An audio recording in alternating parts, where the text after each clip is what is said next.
Dan perkenalkan, nama saya Anastasia Fisyala, saya alumni SMP Sentangelo angkatan 2007.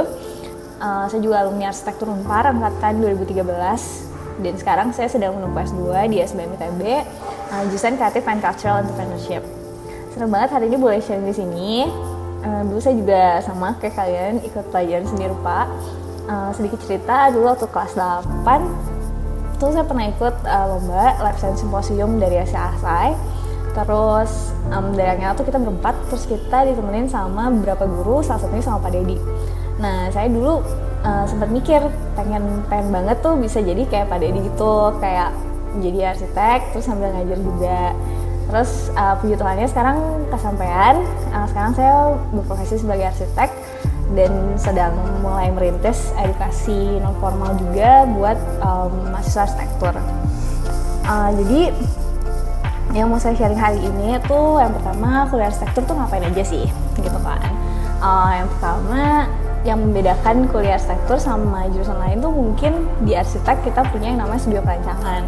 Jadi selain pelajaran kayak di sekolah biasa gitu, kita setiap semesternya harus ngerjain sebuah project dengan fungsi yang berbeda-beda gitu.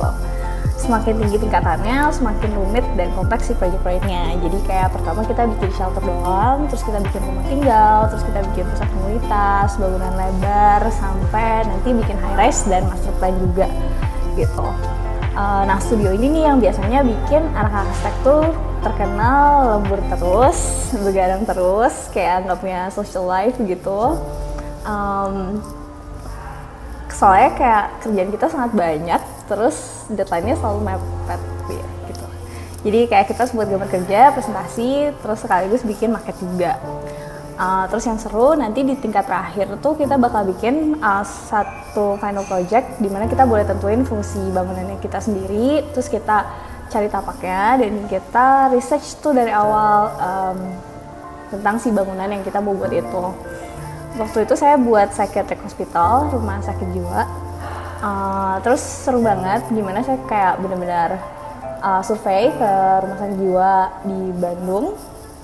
Terus kayak stres juga sih, tapi so far itu momen-momen yang paling berkesan selama kuliah gitu. Terus setiap studio itu kita harus sidang, nanti kita presentasi di depan juri-juri dan dosen-dosen juga sambil dikritik juga gitu. Biasanya kalau buat mahasiswa arsitektur momen-momen itu udah yang paling dahsyat dan kayak deg-degan banget karena bisa jadi kerjaan kita selama 1 semester itu dicaci maki gitu. Nah, terus kenapa sih pengen jadi arsitek? Sebenarnya awalnya kalau saya sih karena saya suka gambar. Nah, terus yang kedua karena saya merasa arsitek tuh keren, udah gitu doang. Terus kayak kenapa nggak masuk seni rupa aja kalau gitu? Sebenarnya kalau saya sih jujurnya merasa saya tuh cukup logis orangnya, jadi agak merasa tersesat aja kalau misalnya harus sebebas anak-anak di Fakultas Seni Rupa gitu. Terus alasan lebih jujurnya lagi, mungkin kayak kalau dari bakat sebenarnya gambar saya nggak sebagus teman-teman di seni rupa yang kayak cetar-cetar gitu sih. Nah, terus kalau misalnya ditanya menurut saya apa sih bedanya seni rupa dan desain? Kalau menurut saya tuh desain itu adalah seni rupa yang difungsikan gitu. Jadi desain itu adalah seni yang digunakan sebagai solusi dari sebuah permasalahan. Nah, arsitektur sendiri dia tuh jatuh di bawah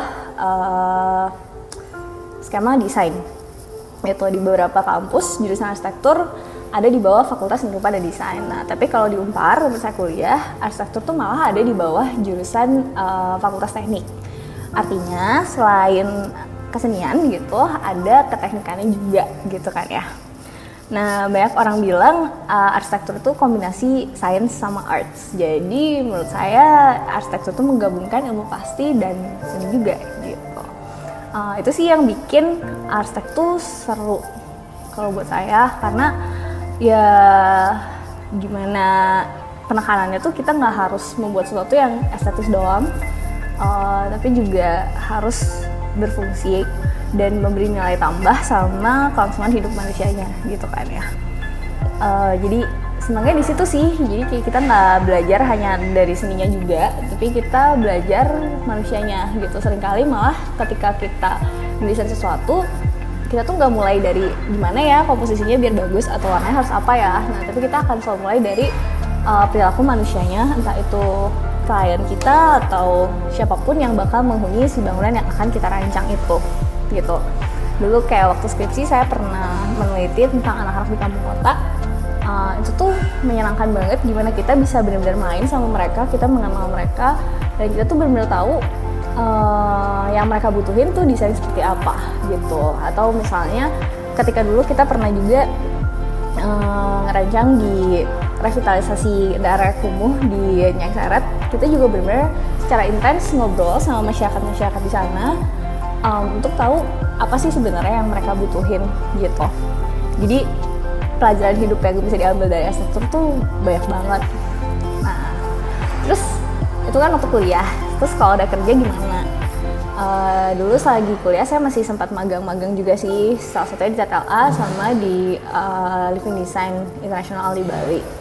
Setelah lulus saya kerja di startup company, biro arsitektur juga namanya Atay Arsitek. Di situ kita mulai ngedesain dari interior, rumah tinggal, high rise, sampai master plan juga.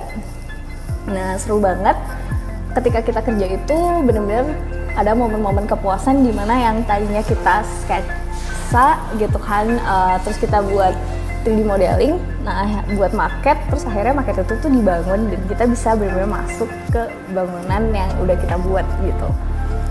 Ini salah satu proyek favorit saya, judulnya Menara Doa dari Mbah Teranuh. Fungsinya buat tempat retret dan rekreasi rohani gitu. Sekarang masih lagi bangun di Manokwari di Papua Barat. Cuman karena sekarang saya udah resign, jadi udah nggak pegang proyek ini lagi gitu. Terakhir, pesan-pesan yang bisa saya kasih, tadi saya sempat cerita kalau dulu waktu kelas 8 tuh saya pernah ikut lomba gitu kan. Itu tuh lombanya kita merancang sebuah sekolah eco-friendly. Nah, lucunya dulu tuh waktu lomba kita kenalan sama banyak orang tuh dari Bandung, ada dari beberapa sekolah juga, dan ternyata beberapa temen yang dulu saya ketemu di lomba itu tuh saya ketemu lagi di arsitektur Unpar gitu. Jadi kayak mungkin kalian sekarang masih SMP, masih kelas 9, terus masih berpikir ya udahlah kuliah masih 2-3 tahun lagi gitu. Tapi tuh kalau emang kalian ada ketertarikan sama arsitektur, sama desain, ya bisa jadi sebenarnya emang itu jalannya gitu. Karena kalau buat saya sih kayak gitu kejadian gitu sih. Kira-kira sekian sharing dari saya. Kalau misalnya ada pertanyaan atau mau ngobrol-ngobrol, boleh ya langsung kontak aja, boleh via WhatsApp atau Instagram gitu. Thank you. Dadah.